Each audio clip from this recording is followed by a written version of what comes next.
Dear students, good morning. बेटा आज आपका नया टॉपिक स्टार्ट करेंगे हम। आज आप पढ़ेंगे ऊष्मीय प्रसारक कैलोरीमेट्री। देखिएगा, ऊष्मा क्या है? ऊष्मा एक प्रकार की ऊर्जा है जो एक निकाय से दूसरे निकाय पर स्थानांतरित होती है या किसी निकाय के परिवेश में स्थानांतरित होती है। उसे Q से निरूपित करते हैं और इसका मात्रक क्या होता है? जूल होता है।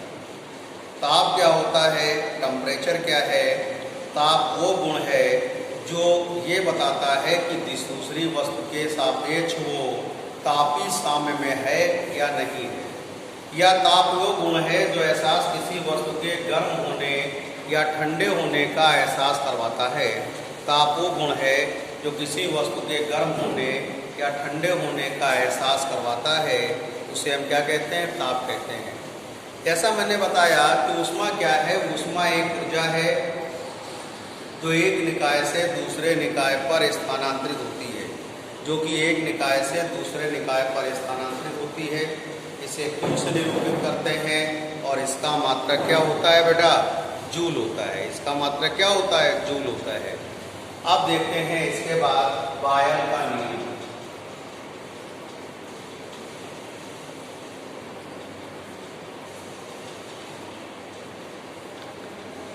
बेटा बायल का नियम क्या होता है? वैज्ञानिक बायल के नियमानुसार निश्चित ताप पर किसी गैस की निश्चित मात्रा का आयतन उसके परम ताप के उसके दाब के विक्रमानुपाती होता है।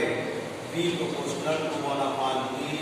एक कांस्टेंट K लेंगे तो PV बराबर K। इसी को अगर एक्सप्लेन करेंगे P1 बराबर क्या होगा? P2 आएगा। P1 बराबर क्या होगा? P2 आएगा। यही बेटा बायल का नियम है।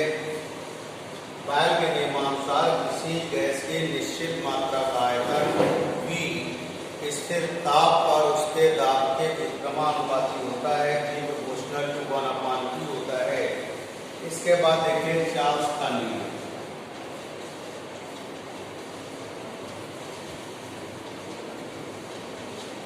चार्ल्स का नियम क्या है? स्थिर दाब, वैज्ञानिक चार्ल्स के नियमानुसार स्थिर दाब पर किसी गैस की निश्चित मात्रा का आयतन उसके परम ताप के अनुक्रमानुपाती होता है। एक कांस्टेंट K लेंगे तो V/T हो जाएगा। और इसको अगर एक्सप्लेन करेंगे तो आप क्या होगा? ध्यान दीजिएगा, V1/T1 बराबर V2/T2। तो चार्ल्स ने नियम क्या बताया बेटा मैंने? वैज्ञानिक चार्ल्स के नियमानुसार किसी गैस की निश्चित में स्थिर दाब पर किसी गैस की निश्चित मात्रा का आयतन उसके परम ताप के अनुक्रमानुपाती होता है। V proportional to T।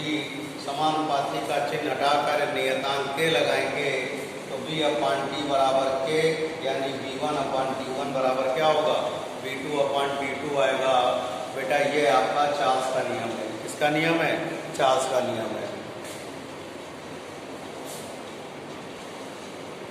देखिए बेटा, आदर्श गैस समीकरण क्या होता है? आदर्श गैस समीकरण क्या है? बायल और चार्ल्स के नियमों को मिलाने से जो समीकरण प्राप्त होता है उसे हम क्या कहते हैं? आदर्श गैस समीकरण कहते हैं। बायल और चार्ल्स के नियमों को मिलाने से जो समीकरण प्राप्त होता है उसे हम क्या कहते हैं? आप आदर्श गैस समीकरण कहते हैं। तो बायल के नियमानुसार V proportional to 1/P, Charles के नियमानुसार V proportional to T and equation first and second से समीकरण 1 और 2 से V प्रोपोर्शनल टू T/P। एक कांस्टेंट R लेंगे, ये आएगा PV बराबर क्या होगा? RT। ये आदर्श गैस समीकरण है। क्या है ये? आदर्श गैस समीकरण है। PV बराबर RT। यदि मोलों की संख्या म्यू हो तो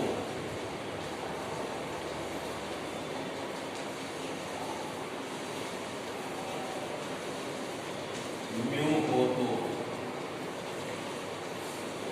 PV बराबर म्यू आर टी हो। नोट नंबर 1, म्यू बराबर होता है गैस का द्रव्यमान बटे गैस का अनुपात। गैस का द्रव्यमान बटे गैस का अनुपात।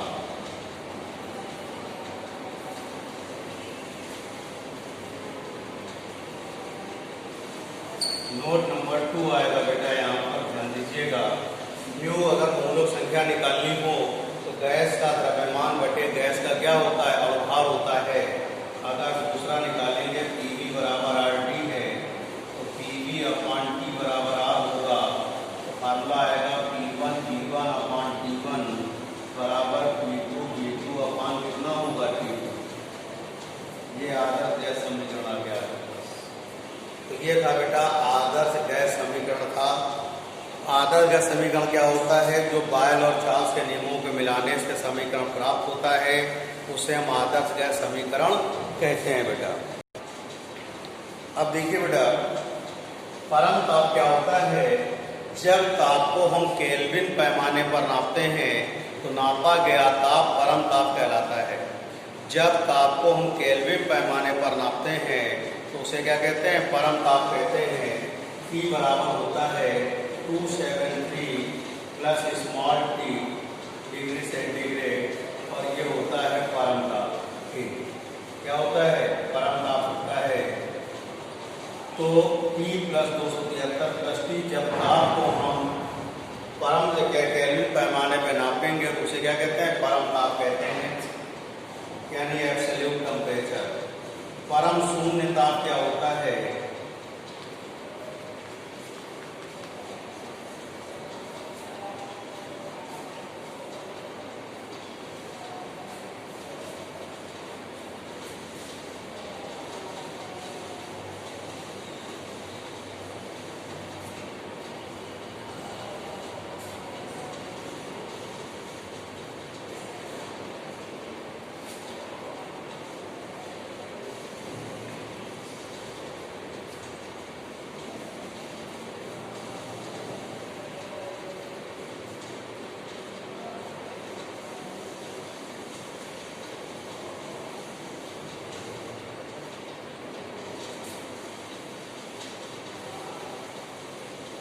बेटा आप जैसे जैसे ताप को घटाते जाएंगे ताप कम होता जाएगा और जिस ताप पर दाब का मान शून्य होगा उसे परम शून्य ताप कहते हैं। और परम शून्य ताप का मान -273.15 होता है। परम शून्य ताप होता है, क्या होता है, परम शून्य ताप होता है। जिस ताप का कम करने पर जिस ताप पर दाब का मान शून्य हो जाता है उसे परम शून्य ताप कहते हैं।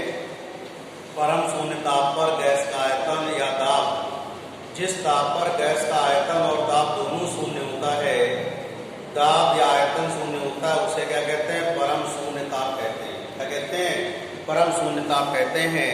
ताप मापने के 3 पैमाने होते हैं, कि पहला सेल्सियस पैमाना, दूसरा केल्विन पैमाना और तीसरा होता है फ़ारेनहाइट पैमाना। इन तीनों बारे में बताते हैं हम आपको। देखिए बेटा, ये केल्विन पैमाना, ये सेल्सियस पैमाना, ये फ़ारेनहाइट पैमाना है। 3 पैमाने होते हैं और आपको तीनों में रिलेशन ये होता है बेटा, C/5 = K - 273/5 = F - 32/9। तो इन दोनों के एक दूसरे का कन्वर्ट करने का फार्मूला होता है C/5 = K - 273/5 = F - 32/9। तो इस तरह से आप अगर केल्विन सेल्सियस को केल्विन चेंज करना है तो ये फार्मूला यूज करेंगे। अगर आपको सेल्सियस को फ़ारेनहाइट में चेंज करना है तो ये C/5 = F - 32 का यूज करेंगे। तो इस तरह से इस फार्मूले का यूज करते हैं। ये भाप बिंदु है, ये परम शून्य ताप। तो ये आपका केल्विन पैमाना, सेल्सियस पैमाना और ये क्या है बेटा, फ़ारेनहाइट पैमाना है। 3 पैमाने में ताप को नापा जाता है बेटा। देखिए बेटा, एनसीईआरटी का इसी टॉपिक का एनसीईआरटी प्रॉब्लम है आपका 11.1। नियान तथा CO2 के उत्तरिक बिंदु यानी ट्रिपल पॉइंट 24.57 केल्विन और 216.55 केल्विन है और इन तापक्रमों को सेल्सियस और फ़ारेनहाइट तापक्रमों में व्यक्त करना है। तो देखिएगा पहले नियॉन के लिए देखेंगे। नियॉन के लिए बेटा TC = आपका डिग्री सेंटीग्रेड बदलने के लिए फार्मूला है और आपका फ़ारेनहाइट बदलने के लिए ये फार्मूला होता है। तो इसमें TC = नियॉन के लिए लेंगे T माइनस T = दिया हुआ है केल्विन में, देखिएगा T - 2731.5। तो ये आ जाएगा TC = आएगा बेटा आपके पास 2 नियॉन के लिए है आपका 24.5 - 273.15। इसमें वैल्यू रखेंगे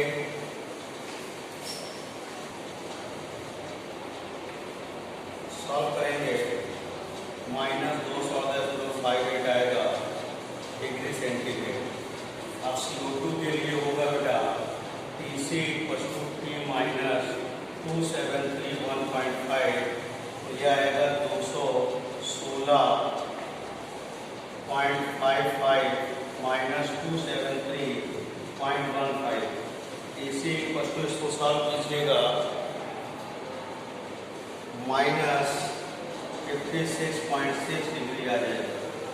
अब इसी तरह से आप इस वाले फार्मूले में वैल्यू रख के क्या करेंगे, आप सॉल्व करेंगे तो आपको फ़ारेनहाइट में, ये क्या है सेल्सियस में चेंज किया मैंने, किसमें चेंज किया है, सेल्सियस में चेंज किया है। अब इस फार्मूले के ड्यू टू आप फ़ारेनहाइट में वैल्यू रख के क्या करेंगे, आप सॉल्व कर लेंगे तो आपका फ़ारेनहाइट में चेंज हो जाएगा। बेटा नेक्स्ट क्वेश्चन ये दिया है, त्रिक बिंदु पर TA का वैल्यू 200 दी हुई है, त्रिक बिंदु B पर T की वैल्यू 350 दी हुई है। आपको परम पूर्ण ताप यानी कि TA/TB की वैल्यू फाइंड करनी है। तो इसके लिए फार्मूला होता है T त्रिक A/TA = T त्रिक B/TB। तो TA/TB = आएगा बेटा आपके पास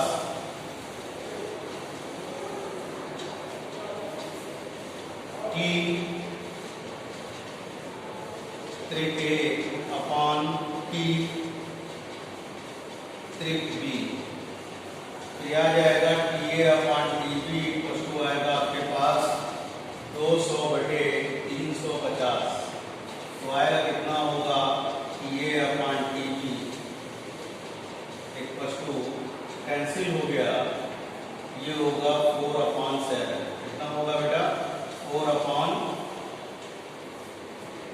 होगा और इसको 5 से कैंसिल करेंगे तो कितना आएगा बेटा 4, ये हो गया, ये 7 आएगा।